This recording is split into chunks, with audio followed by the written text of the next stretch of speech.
Okay, this is a sort of a long question, so I got to be quick about this. So excuse me if I am. So first of all, just visually, it might help to see this graph is it's symmetric about the y-axis, so it's an even function. So that if you looked at this in terms of area, which an integral is not calculating area, do not confuse that. It can be used to calculate area. It is not calculating area though. So you got two equal sides here. So what the teacher wants you to do is break it up from 0 to 1 and use the definition of an integral. So it's very simple. Whenever you're doing mathematics, it's not a mystery. Math is not a mystery.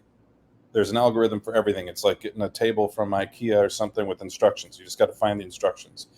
So first of all, whenever you're doing a question like this, the first thing you want to do is identify the formulae. And so this is what we need right here. This is the definition of a definite integral. And then you'll need these components here after you convert it. It's really simple to convert it. You just look at this formula here, look at this formula here. You take this and just rewrite it in the summation with an index of an I. Then notice that the index of an I is written like this: a to plus I plus delta x. Delta x is b minus a over n. This is a, this is b. You identify your components, a, b, n. Delta x, xi, a plus delta I, delta xi. This asterisk symbol in here, right here, that just denotes that your xi can be written in different ways, but this is the easiest way to do it. Okay, so now you implement that. So how do you do that? Well, we just found all these things. So now you take these things here and you plug them into this thing here, and delta x into this part here, and so forth. And then once you do that, you'll see you'll have this arrangement here, which becomes this arrangement here.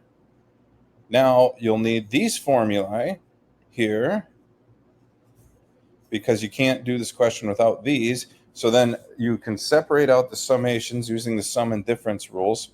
And now since the summation has an I here, the n can be pulled out here to the back.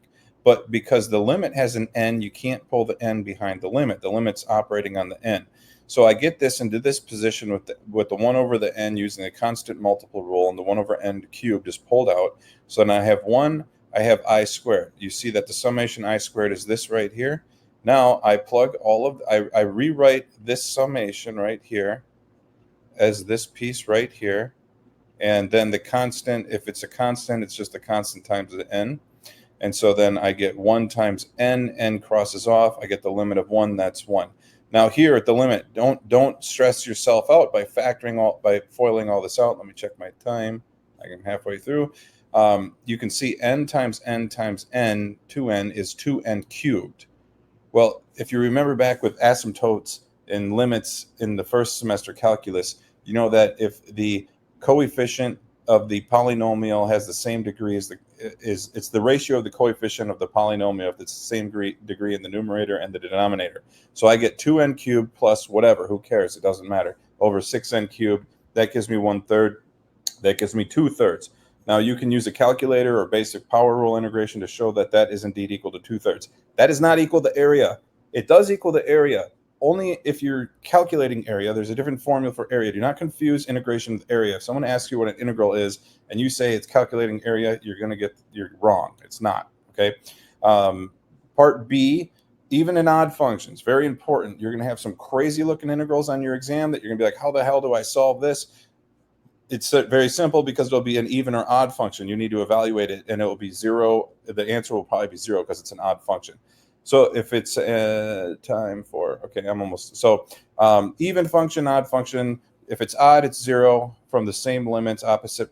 If it's even, you got to prove it though. So look at this, you got to prove it. You got to plug negative x in, go through the song and dance here and prove it. If you don't, this part right here is worth 90% of the grade if you're asked this question, okay? The answer is worth nothing. Nobody cares if you can get an answer, okay? Just remember that. The answer is never worth anything on the test. It's how you get to the answer. So, so this piece here, I show that it's an even function because f of negative x equals f of x. If you want to pause on this thing, you can examine this. Then you use the answer from the definite integral definition, and you get 2 times the answer. The answer is 4/3. Now that could be interpreted as area, but integration is not calculating area. It can be used to calculate area. Okay, that's all the time I got. Thanks. Bye.